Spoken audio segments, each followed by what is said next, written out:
नमस्कार श्रोत्यांनो, book highlights bye अश्विनीमध्ये तुमचं स्वागत आहे. आजचा आपला टॉपिक आहे राग. हा आपल्या जीवनाचा सर्वात मोठा शत्रू आहे. कारण रागामुळे माणूस आंधळा होतो. त्याला योग्य आणि चुकीचा फरक समजत नाही. रागामुळे त्याला सगळं काही चुकीचं वाटतं. समोरची व्यक्ती कितीही चांगली आणि बरोबर असली तरी राग माणसाच्या विनाशाचं कारण आहे. रागाने केलेलं कामही बिघडतं. जर तुम्हालाही तुमच्या आयुष्यात राग येत असेल तर हा व्हिडिओ शेवटपर्यंत नक्की पहा.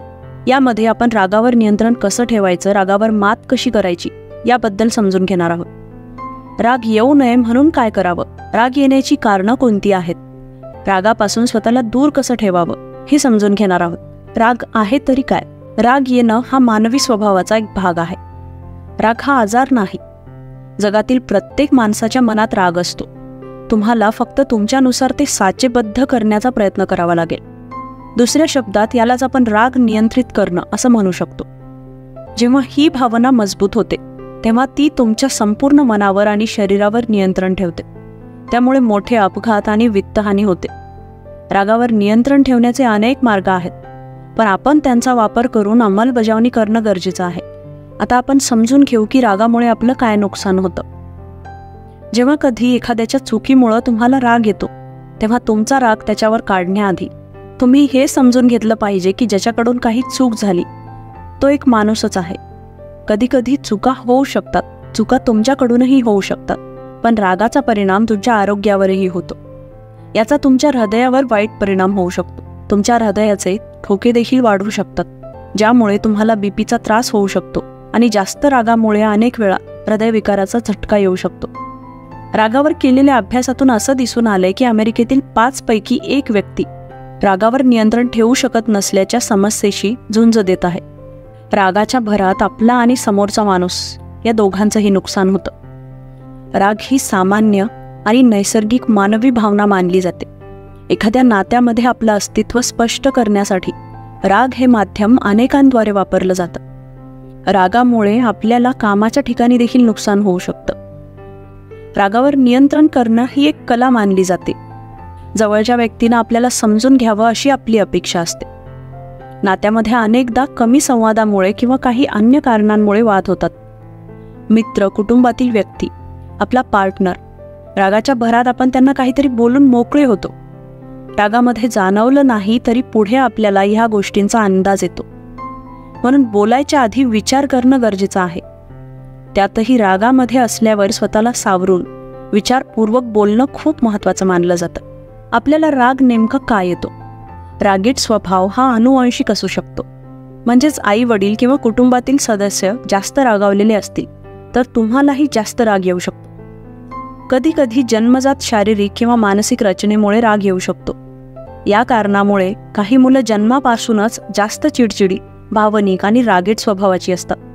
लहानपणापासूनच आपल्याला आनंद किंवा तणावासारख्या भावना व्यक्त करण्याचं स्वातंत्र्य असतं, पण राग व्यक्त करण्याचं स्वातंत्र्य नसतं. राग आल्यावर लगेच फटकारलं जातं.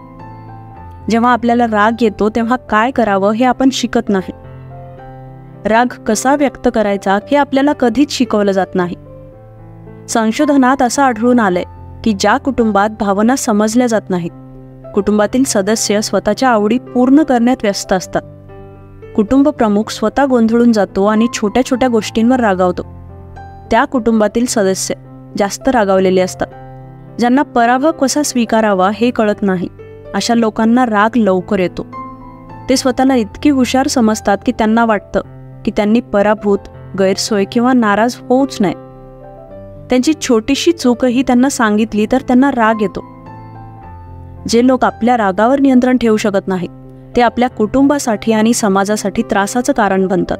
म्हणजेच ते रागाने स्वतःचं नुकसान करतात. या रागाच्या अँगर इश्यूजवर कंट्रोल करण्याबाबत आपण आज समजून घेणार आहोत. यामध्ये रागावर नियंत्रण ठेवण्यासाठीचे काही सोपे उपाय तुम्हाला समजतील. तर पहिला उपाय म्हणजे तुमचा राग व्यक्त करा. रागाला व्यक्त केल्यानं समाधान मिळतं.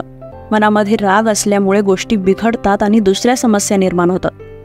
तुमच्या रागाचं कारण स्वतःमध्ये लपवणं तुमच्यासाठी चांगलं नाही. त्यामुळे याबद्दल बोलण्यासाठी संकोच करू नका. तुम्ही तुमचा राग तोंडाने बोलून किंवा हाताने लिहून कोणत्याही प्रकारे व्यक्त करू शकता. राग शांत करण्यासाठीचा पुढचा उपाय आहे 3 वेळा दीर्घ श्वास घ्या. तुम्हाला प्रचंड राग आलाय. हा राग कोणावर काढला तर त्याला जास्त त्रास होऊ शकतो, हे तुम्हाला माहीत आहे. तुम्ही नाराज आहात. दर सेकंदाला तुमचा राग वाढत चाललाय, हे तुम्हाला जाणवते. तर यावर उपाय म्हणजे 3 वेळा दीर्घ श्वास घ्या. ह्याने राग कमी होऊ शकतो. पुढचा उपाय म्हणजे रागाच्या पॅटर्नला ओळखा. स्वतःच्या रागाबाबत खोल विचार करा. राग आणि त्यासाठी कारणीभूत घटकांबद्दल अभ्यास करून ठेवा. ज्या गोष्टींमुळे आपल्याला राग येतो अशा गोष्टींबद्दल, जागांबद्दल, माणसांबद्दल विचार करा. तुम्हाला ह्या घटकामुळे राग येण्याचं कारण एकदा कळालं की तुम्ही जिंकता. पुढे जर राग येऊ शकेल अशी स्थिती तुमच्या समोर आली तर तुम्ही त्यासाठी सज्ज असाल. त्या घटकाचा कसा सामना करायचा याबद्दलही तुमचा अभ्यास नक्कीच झालेला असेल. तुम्ही मानसिकरित्या तयार असल्यानं कुणीही तुम्हाला रागवायला भाग पाडू शकणार नाही. पुढचा उपाय म्हणजे स्वतःवरील ताबा गमावू नका. जेव्हा आपण रागामध्ये असतो तेव्हा फार विचार आपण करत नाही. आपण आपल्याला हवं असेल तसं वागतो. आजूबाजूला काय घडतंय याबद्दल आपल्याला फरक पडत नसतो. आपण स्वतःवरील ताबा गमावू शकतो. ह्या वागणुकीमुळे अनेक लोकांच्या मनामध्ये आपण वाईट आहोत अशी समजूत होते. अशा परिस्थितीमध्ये स्वतःला शांत करण्यासाठी आणि राग कमी करण्यासाठी शांतपणे परिस्थितीवर विचार करा. रागामध्ये तुमची प्रतिक्रिया काय होती? तुम्ही काय बोललात, कसे वागलात? या गोष्टींचा विचार सतत केल्याने प्रत्येक वेळी त्या प्रसंगाबाबत तुमच्या मनामध्ये वेगवेगळे विचार येतील.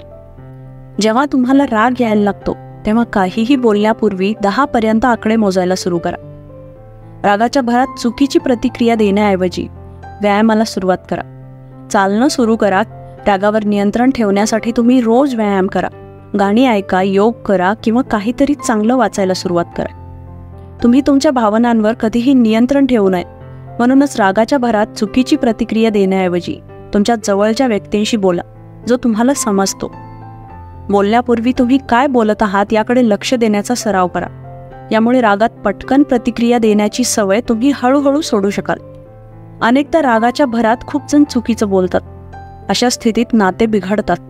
रागाच्या भरात काही लोक आपण काय बोलत आहोत याकडे लक्ष देत नाहीत. तोंडातून निघणाऱ्या प्रत्येक शब्दाचा नीट विचार करा, कारण विचारपूर्वक बोलणाऱ्या व्यक्तीला कधीच राग येत नाही. जर तुम्हाला खूप राग येत असेल तर तुम्ही आरामदायी गाणी ऐकू शकता, ज्यामुळे तुमचं मन शांत होईल. चांगली झोप न मिळाल्याने व्यक्तीचा स्वभाव चिडचिडा होतो, जो माणसाच्या आतून रागाच्या रूपात बाहेर पडतो. त्यामुळे पुरेशी झोप घेणं हा राग कमी करण्याचा चांगला उपाय आहे. तुम्हाला कशामुळे राग येतो याचा विचार करण्याऐवजी तुम्ही तुमच्या रागावर कसं नियंत्रण ठेवू शकता आणि उपाय काय करू शकता याचा विचार करा.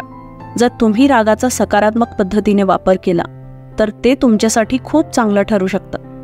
राग येणं सोपं आहे, पण त्याला सकारात्मक दिशेनं वळवणं हे आपल्या हातात आहे. आनंदी गोष्टींचा विचार करा. तुमच्यासोबत वाईट गोष्टी घडत असल्या तरी आनंदी राहा.